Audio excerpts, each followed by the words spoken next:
नमस्कार, आप देख रहे हैं channel one. Alliance club international alliance club of Kolkata east की तरफ से मंथली मीटिंग कम वैलेंटाइन वीक सेलिब्रेशन कार्यक्रम का आयोजन एलिगेंट बैंक्वेट में 6 फरवरी 2026 को रखा गया। इस कार्यक्रम में उपस्थित रहे alliance club of Kolkata east के president ally Sanjay Modani, district governor ally Bimal Kumar Birla, first lady ally Shanta Birla के साथ और भी कई गणमान्य सदस्य और गेस्ट। आगे देखते हैं चैनल वन के साथ ये पूरा कार्यक्रम कैसा रहा। कहेंगे मस्ती का टाइम का फुल मस्ती किए हैं हम लोग। वैलेंटाइंस वीक शुरू हुआ है तो इट्स ऑब्वियस कि मस्ती मारना ही था and we at Alliance Club always try to make fun of everything whatever available to us. तो हम लोगों ने फुल मस्ती मारी है आज।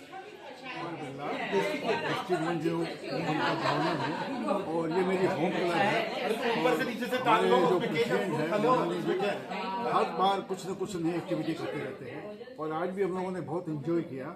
पहले हमने एक स्पीकर को बुलाया, उन्होंने काफ़ी कुछ मारवाड़ी समाज के बारे में बताया, सबको उन्होंने एक किताब भी दी और उसके बाद में हमने एक इवेंट वाले को बुलाया, रजनी जी, और उन्होंने भी काफ़ी लोगों का इंटरटेनमेंट किया और बहुत अच्छा प्रोग्राम रहा और हम लोग के क्लब आगे भी अच्छा प्रोग्राम। सूचना बताता हूँ, हम 50 में इंटर कर रहे हैं।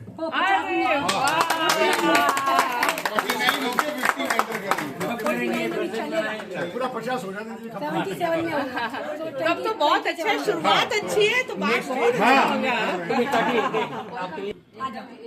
काटिए ma'am.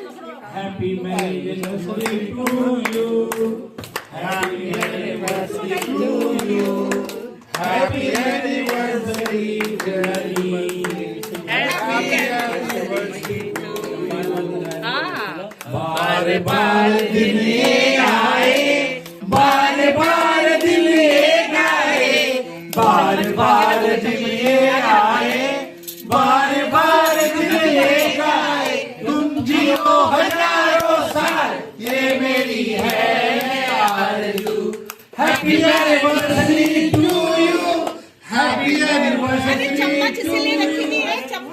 Captures the essence of discipline, trust, risk-taking, and long-term vision.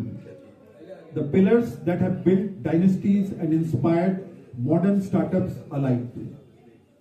Whether you are an entrepreneur, a professional, or simply curious about the secret sauce of Marwadi success, this book will leave you inspired, enlightened, and ready to apply 100 years of wisdom to your own journey. Chetan Ji Burarka for his insight. मैं member रहा हूँ यहाँ पे, but पहली बार मौका मिला है कि आप सबसे मिलने का इस तरह से, एक लेखक के तौर पे, ऑथर के तौर पे। और तो आई थिंक सभी बिजनेसमैन और सभी मारवाड़ी है यहाँ पे, तो उसको लिखने की जो सबसे बड़ी इंस्पिरेशन आई थी वो जयपुर में ही आई थी। जयपुर में आई थिंक सभी जयपुर गए हैं यहाँ पे। जयपुर में एक बड़ी चौक और एक छोटी चौकर करके जगह है, उसकी खासियत पता है आपको क्या है? सबसे बड़ी खासियत क्या है बड़ी चौपर और छोटी चौपर की? वहां पे हवा महल है, एक हवा महल है, ठीक है। सबसे बड़ी खासियत हवा महल के नीचे मेन बाजार है। तो मुझे लगता था कि ऐसा है भी कि एशिया का सबसे बड़ा जो बाजार है वो बड़ा बाजार बोलते थे कलकत्ता का, बट जब मैं 5 साल पहले जयपुर गया और मैं घूमा, मुझे सबसे आश्चर्यजनक बात लगी, एक ही चीज का मार्केट लगातार आपको मिलेगा। अगर लोहा मार्केट है तो वो लोहा मार्केट ही है आपका, उसके बीच में आपको कपड़ों की दुकान नहीं दिखेगी, और अगर कपड़ों की दुकान है तो आपको कपड़ों की दुकान ही दिखेगी। तो क्योंकि समय काफी था और बात करने की आदत ज्यादा है, तो मैंने एक दुकानदार को खाली पाके पूछा कि यार एक बात बताओ, नॉर्मली लोग कॉम्पिटिशन्स के थोड़ा दूर रहना चाहते हैं और यहाँ एक ही जैसा कपड़ा बोलो या कढ़ाई बोलो हर दूसरे दुकान में सेम ही है। तो बोला भाई जी मारवाड़ी की बात ही यही है कि वो साथ में बिलीव करें, दूर होके को नहीं। तो पूरा जयपुर का जो बाजार है वो आपको बड़ी चौपर और छोटी चौपर में ही मिलता है। तो ये बहुत बड़ी सीख थी मेरे लिए कि आज हम अगर कपड़ा मार्केट खोलते हैं तो हम चाहते हैं पार्कशीट में खोले, कलकत्ता के हिसाब से या बाहर खोले, क्योंकि हमें लगता है बड़ा बाजार में तो 50 लहंगे की दुकान है, 50 कुर्ते की दुकान है ना।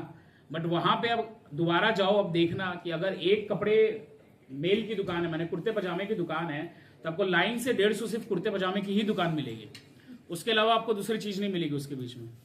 अगर आपको लहंगा खरीदना है तो आपको पूरे दूसरे बाजार में जाना पड़ेगा और वहां सिर्फ लहंगा ही मिलता है। उसी तरह साफे की भी पूरी एक मार्केट है। तो वहां जो सबसे बड़ी इंस्पिरेशन रही कि किस तरह से एक जगह बैठ के, और सबका रेट अलग अलग है, ऐसा भी नहीं, चीज भले ही सब एक बेच रहा हो, पर ये जो विश्वास कि हम जो बेच रहे हैं उससे अच्छा और कुछ नहीं, हमारा ही अच्छा है, क्योंकि अपने माल को तो कौन खराब बोले, है ना। तो खराब भी बेच रहे तो हमसे अच्छा कोई नहीं। तो वो इंस्पिरेशन थी कि अपने मारवाड़ी का जो माइंडसेट है, जो धंधा करने की बात है, वो लिख सके और लोगों तक और ज्यादा से ज्यादा पहुंचा सके।